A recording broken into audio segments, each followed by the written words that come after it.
மல்லி விஜய் பல பிரச்சனைகள்ல இருந்து விடுபட்டு கொஞ்சம் வந்து ரிலாக்ஸா இருக்கலான்னு ஏற்காடு போறாங்க. அப்படி ஏற்காடு போறவங்களுக்கு அங்க வந்து அப்படி ஜாலி மோட்லயே நடந்துருமா அப்படின்னா கண்டிப்பா இல்ல. அங்க தான் அவங்களுக்கு ஒரு பெரிய அதிர்ச்சி இருக்க போது.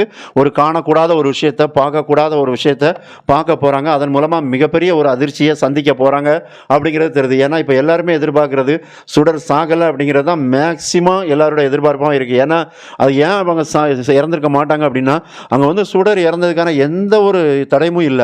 அவங்க வந்து வெறுமனே சாம்பல் மட்டும்தான் இருக்குது. ஒருத்தர் இறந்திருந்தா அந்த இடத்துல வந்து ஏதோ ஒரு சில 1, 2 தடயம் நடந்திருக்கும். ஏதோ ஒரு எலும்பு துண்டாவது கிடந்திருக்கும். ஆனா அந்த விஷயம் நடக்கல.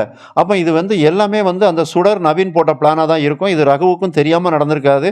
அதனால தான் மல்லி வீட்ல கொண்டாந்து அந்த பணம் ரூ. 50,00,000 பணத்துல மிச்சம் 40,00,000 கொண்டாந்து அங்க வச்சுட்டு போனாங்க. அந்த கத்தி எல்லாமே பிளான்டு தான் எல்லாமே. அப்ப இது எல்லாமே பார்க்கும்போது மல்லிய பழி வாங்குறதுக்காக பண்ணாங்க. ஆனா கடைசி நேரத்துல மல்லி மாட்டல. ஆனா விஜய் போய் தலைய குடுத்தாரு. அங்கேயும் தப்பிச்சு வெளிய வந்துட்டாங்க விஜயும் மல்லியும். அதனால இப்போ வந்து ஏற்காடு போயிருக்காங்க. அப்போ இந்த சுடர் மறைஞ்சிருக்கிறது எங்க இருப்பாங்க அப்படின்னா, ஏற்காட்டுல இருக்கக்கூடிய ஒரு வாய்ப்பு இருக்கு.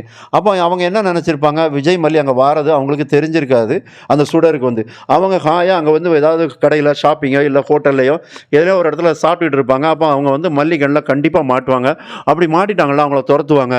அப்போ இதுக்கு இடையில தான் பின்னாடியே யார் வாரா அப்படின்னா, அந்த தீபிகா இன்ஸ்பெக்டர் வராங்க. அப்போ ஒருவேளை தீபிகா இன்ஸ்பெக்டர் கையில அந்த சுடர் மாட்டிட்டாங்க அப்படின்னா, அதன் பிறகு என்ன நடக்கும் அப்படின்னா, மல்லி மேல பழிய போடுறதுக்கு சுடர தான் பக்கம் கொண்டு வருவாங்க தீபிகா அப்படிங்கிறது மட்டும் தெரியுது. ஏன்னா, தீபிகாவோட நோக்கம் முழுக்க முழுக்க இந்த கேஸ்ல மல்லிய ஜாயின் பண்ணி விடணும். அவங்கள அக்யூஸ் நம்பர் 1 ஆக்கணும், A1 ஆக்கணும். அதே நேரத்துல தன்னோட தம்பியோட சாவுக்கு மல்லிய பழி வாங்குன மாரி ஆச்சு அப்படிங்கிற கணக்குல தான் இருந்துகிட்டு இருக்காங்க. அப்ப அந்த விஷயத்துக்காக ஒருவேளை சுடர் வந்து அங்க தீபிகா கையில மாட்டிக்கிட்டாங்க அப்படின்னா, இந்த விஷயத்த தான் பண்ணுவாங்க அப்படிங்கிறது தெரிய வருது. ஏன்னா எதிரிக்கு எதிரி நண்பன்ங்க மாரி தீபிகா வந்து மல்லிய பழி வாங்குறதுக்காக அவங்க நேர்மை எல்லாத்தையும் விட்டுட்டு யாரோட வேணாலும் கூட்டு சேருவாங்க. அதன் பிறகு தான் பெரிய சுவாரஸ்யமே இருக்கு. மறக்காம சப்ஸ்கிரைப் பண்ணுங்க, கமெண்ட் பண்ணுங்க. நன்றி.